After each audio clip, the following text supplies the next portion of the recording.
ফুটপাত আজকে জনগণের জন্য আমরা করেছি, কিন্তু দেখেন ফুটপাতে আজকে জনগণ চলতে পারে না। জনগণ অভিযোগ, আমরা অনেক জায়গা থেকে হকারদেরকে সেখানে তুলেছি, তাদের জন্য আমরা বিকল্প ব্যবস্থা করেছি। ঈদের জন্য আমরা কিছুটা স্থির ছিলাম, ঈদ চলে গিয়েছে, এখন সেটাকে আবার আমরা কার্যকর করার জন্য চেষ্টা করব। ঠিক আপনাদের রিক্সার জন্য এবং অটো রিক্সা যারা আছে, যারা ব্যাটারি চালিত রিক্সা, এটা আপনারা কিছু মনে করবেন না। ব্যাটারি চালিত রিক্সার অনেকে ভয় পায়, অনেকে ভয় পায়, সেটা মধ্যে ব্রেক ঠিক মতো নাই, অনেকে অ্যাক্সিডেন্ট হয়ে যায়। আপনাকে এটা চান? এটা তো জোরে বললেন না, এটা চান আপনারা? হ্যাঁ বলেন, তার নিয়মের মধ্যে আসতে হবে। যদি ব্রেক ছাড়া একটা রিক্সা চলে, এটা কি হইতে পারে? এটা তো হইতে পারে না। কিভাবে ব্রেকটা দেয়া যাবে সেই সিস্টেমটা আপনাদের মধ্যে থাকতে হবে। আপনারা চালান, আমরা তো বলছি।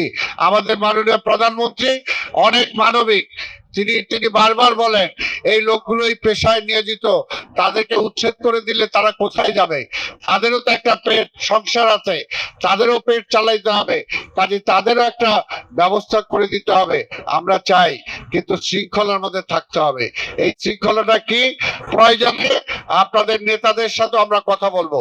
রিক্সা, ভ্যান, অটো চালক, আপনাদের নেতাদের সাথে আমরা কথা বলবো। আপনারাই বলেন, আপনারাই সাজেশন দেন কিভাবে ঢাকা শহরটাকে আমরা একটা সিস্টেমের মধ্যে, একটা শৃঙ্খলার মধ্যে আনতে পারি, যাতে ঘন্টার পর ঘন্টা যাটের জনজটের ইয়ের মধ্যে পড়ে থাকতে না হয়, জটের মধ্যে পড়ে থাকতে না হয়। সেটা আপনারাও সাজেশন করেন। আপনারাও নিশ্চয়ই চান ঢাকা শহর আমার বাংলাদেশের রাজধানী।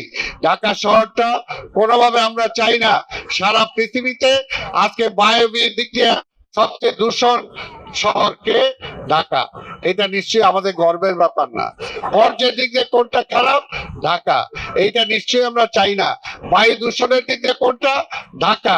এটা নিশ্চয়ই আমাদের দিক দিয়ে, আমাদের কারোর জন্যই গর্বের ব্যাপার না। যে হর্ন বাজায়, এই হর্ন পৃথিবীতে কোথাও এত হর্ন বাজে না। এটাকে কিভাবে শৃঙ্খলা আনা যাবে